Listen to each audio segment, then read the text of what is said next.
we're going to talk about slope. Slope is defined as steepness of a line. It's also defined as rise over run. And we're going to look at slope basically three different ways today. One, we're going to look at the slope of a line from a graph. When you do slope of a line from a graph, you're definitely using rise over run. Here's what I would suggest you do. You look at the graph.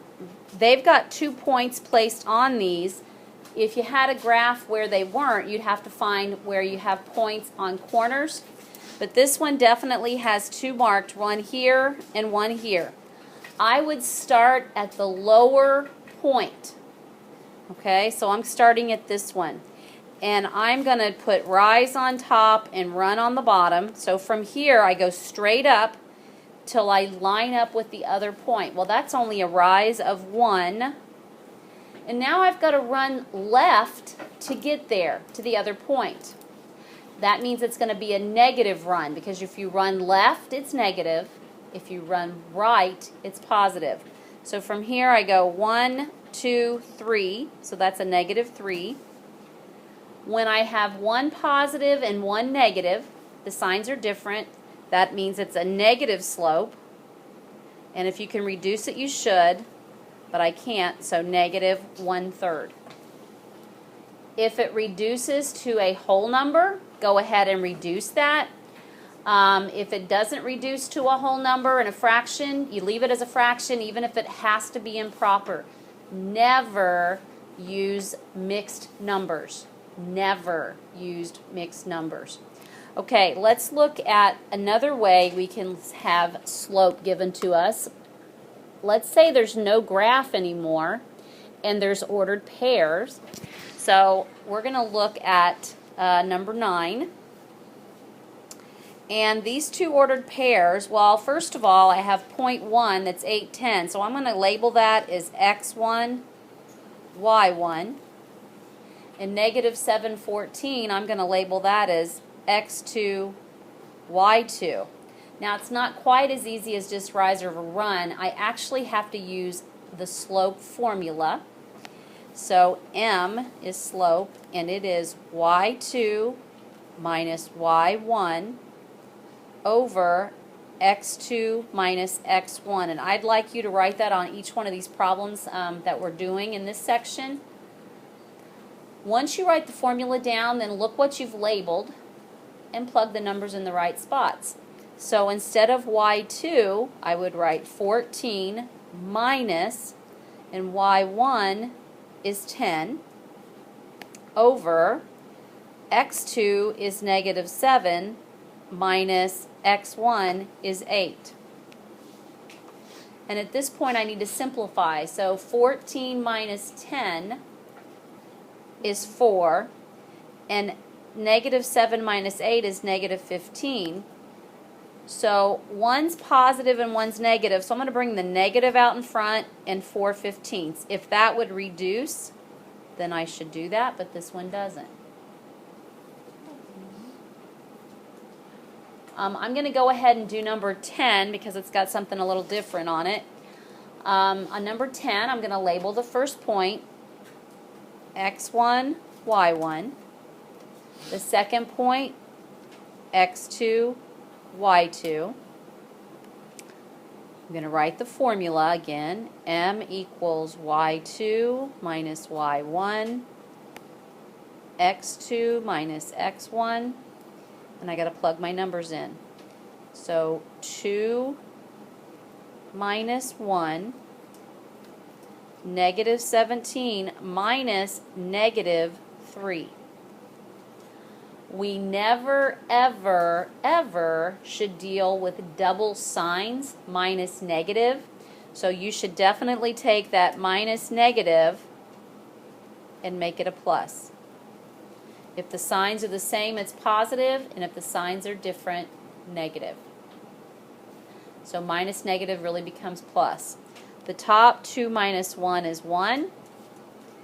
Negative 17 plus 3 would be negative 14.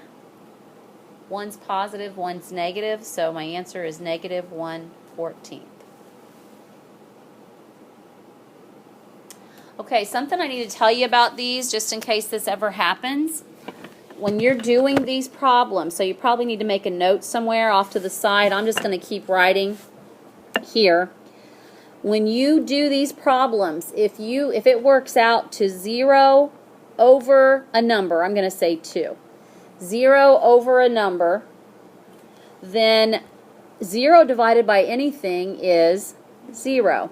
So the answer is 0 slope. 0 slope, well, I talk about perfect north slopes. What kind of slope is 0 fun? If you were there and trying to ski, Sierra?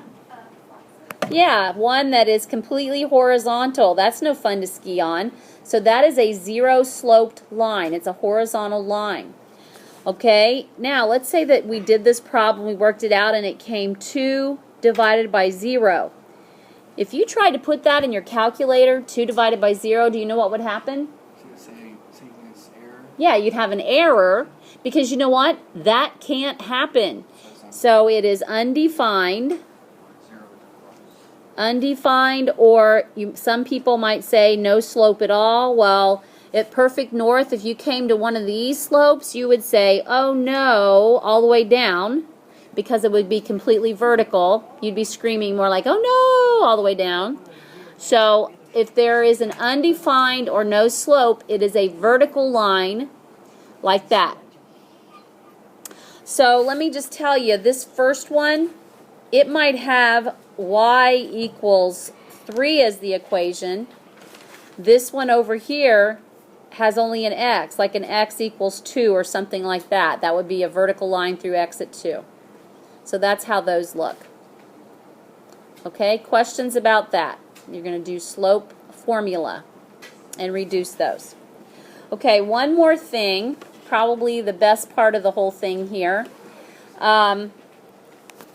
Let's talk about the slope-intercept of a line. Y equals mx plus b. M is definitely the slope, and b is the y-intercept. That's where it crosses the y-axis. We're going to talk more about that tomorrow. But the number in front of x, when it's in this form, is your slope. Okay, slope is the same as rate. If you talk about rate of a line or rate of a whatever, rate of gain or rate of something, it's going to be the same as slope. So on an I-step test, if they want you to find the rate of this, you're really just finding the slope. Okay? So on these, I kind of hate to do these, but I'm going to do number 17.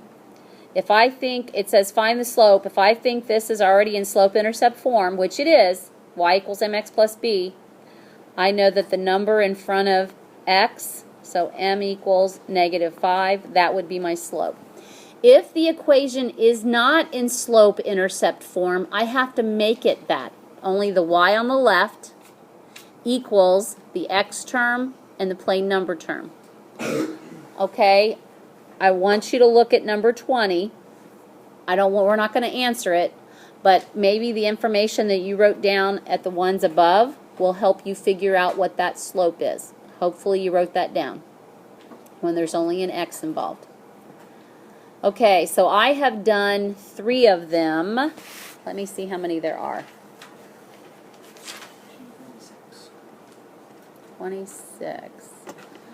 I did 17, I did 9, and 1. So I did all odds. Okay, so I want you to do all the evens.